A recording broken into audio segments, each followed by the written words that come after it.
আসসালামু আলাইকুম। আমি ময়মনসিংহ মনি। আজকে আমনে ঘরে ময়মনসিংহের একটা জিনিস দেখাইয়াম। এটা হইল খেজুর রসের ক্ষীর। গাছ থেকে একেবারে খেজুর গাছ তে রস পাইরা আইনা একেবারে জালও বয়া দিছি ক্ষীর রানবার লাগে। এই যে দেখুন জাল হইতাছে আর গাদ উঠতাছে। গাদ মানে কি বুঝুন? এটা হইছে ফেনা। এটা রসের গাদ কয় আমরা। ওখানে এটার মধ্যে অর্ধেক জাল হয়ে গেছে, পরে দেয়া লাইছি আতপ চাইল বলতে পোলাওয়ের চাইলটা দিছি আমি যাতে গন্ধটা সুন্দর হয়। এর লিগা ওখানে দেহাইরা একেবারে দেয়া লাইতাছি গরম মশলা মানে এলাচ, দারচিনি আর ২টা তেজপাতা। এটার মধ্যে একেবারে খুব বেশি কিছু ব্যবহার করুন যেত না, যদি দেন তাহলে রসের গন্ধটা যাবো গা। রসের গন্ধটা গেলে বেশি মজা লাগতো না। এখন দেহা লাইতাছি দুধ। দুধ দেহাইরা লাইরা সাইরা এটার চালটা ফুটার লাগবো। চালটা ফুটে গেলে পরে দেহালাম কিশমিশ। ওখানে আমি দুধ দেহাইরা লাইরা সাইরা ফুটাইলতাছি চালটারে। চালটা যত সুন্দর হয়ে ফুটবো অত মজা লাগবো। এই যে দেহালতাছি কিশমিশ। ওহন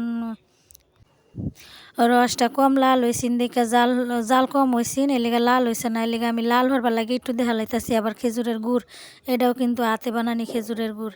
এলিগা এটা দেখালাইতাছি একটু খালি রংটা অন্যরকম হবার লাগে। যে গিয়া গিয়া কালার হইছে, এই যে দেখুন রংটা কত সুন্দর হয়ে গেছে গা। ওখানে এই যে চালটাও পরাই ফুটতে গেছে গা। ওখানে জাল হইতে থাকবো, রসটাও জাল হইতে থাকবো, মানে চালটাও ফুটতে থাকবো আর ক্ষীরটা হয়ে যাবো গা।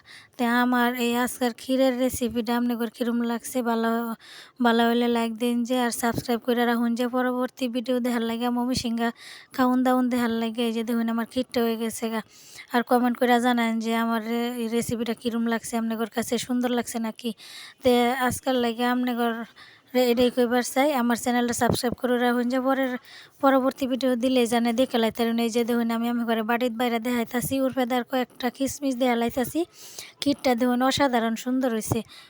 এটা দেখলেই যে কেউ মেহমান টেহমান আইলে যদি দেন সামনে, এটা দেখেই পছন্দ হইরা লাইব। আর যাওয়ার সময় চায়া লইয়া যাবো আপনাদের কাছ থেকে, কইব একটু দেয়া দিন আঙ্গর বাড়িতে কেউ আছে দেয়া খাওয়াইবার লাগিয়া। তে সব শেষে আপনাদের কাছে বিদায় নেই। আল্লাহ হাফেজ।